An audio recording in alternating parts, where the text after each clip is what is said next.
So, again, right? Yeah. How many times have you been at this? Do you still get up for this? You still like training camp? Or not like is the wrong word, but I mean, do you have any excitement at all for training camp? Why would I not? All right. I don't know. Yeah.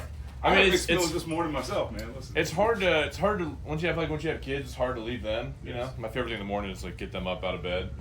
Yeah. So that was pretty tough, and like knowing that you're gonna miss most of the days, it's pretty tough. But I mean, we had a great break. I mean, Shane took care of us, and so I think it's the perfect amount of time to like get to training. By the end of it, you're like, all right, I'm ready to get back to see the guys, get back into the season. And I mean, it's always hard, and August is hard no matter, you know, if you're playing Pee-wees or you're playing the professionals. So. Yeah. But it's exciting, man. Year 9, so I'm excited for it. Ryan, what feels different just heading into year 2 with Shane and maybe knowing what to expect from him?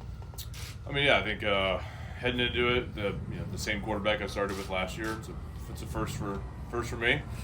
It's hard to imagine, but that's a first for me. So, going in with Shane, I think we saw in the offseason of building, what we've already worked on and what we've did so well last year, and I think it's just build on that. I mean, it's just a great offseason. I thought we did a lot of great things up front in a limited time that we had. It's fundamentals and getting better at certain things. And I think just taking a deeper dive into what our offense can be. Obviously, with Anthony there, the offense changes a lot as opposed to last year when he wasn't there. So just building on that and, just getting closer as a team and building on something special.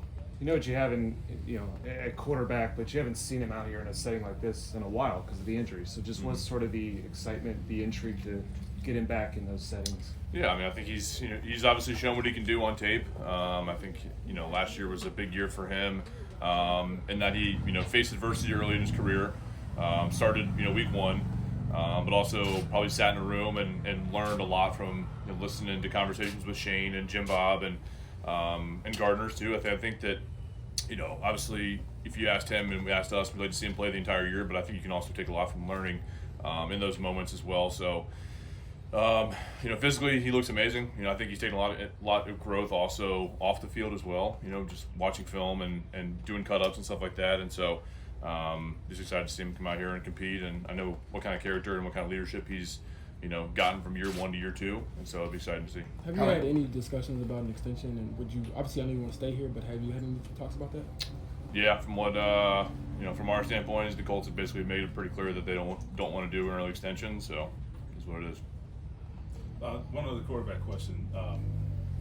A lot of times we talk about quarterbacks, in combination with the coaches they work with, right? And those guys are always, joined at the hip.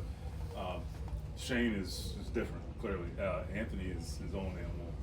What do you think that combination can be if they're allowed to grow together and develop? Yeah, I think that's what makes Shane so great as a head coach and a play caller. Is being able to adjust and use a guy's athletic ability or his pros, to make the team better, right? To make the offense better. And I think that, if you ask me, really look at the offense where we were with Gardner. I mean, no offense to Gardner, they're just 2 different players, right? Sure. I mean, and so I think doing a lot of different things with Anthony, utilizing his speed, his ability, his arm, obviously. I think that the receiver room has gotten a lot better. The tight end room's gotten better. Running back room's gotten better. Our room's gotten better. So I think it's just, when you put all those pieces together, with him in there as well, I think it's scary how good we can be. Ryan, this camp atmosphere here, I mean, it's not like this everywhere in the NFL where you guys are in front of the fans every day. Is that something you relish to be out here with them, maybe a little bit of interaction with them before the season begins too? Yeah, it's all part of it. I mean, it's, we're nothing without the fans. Indianapolis has a great following. Even some of the years we weren't very good, Lucas Oil was almost always sold out, right? I think it's a great sign for this city, and Grand Park's such a great venue to have fans here. So I'm certainly excited for it, and looking forward to the year. One clarification on the contract: did you or your agent approach the team, or was it just that they come to you and have that conversation to make that part clear? Or how? Yeah, I mean, we made it known that we wanted to stay and that we wanted to have an extension, and they didn't see it as part of their priority. So.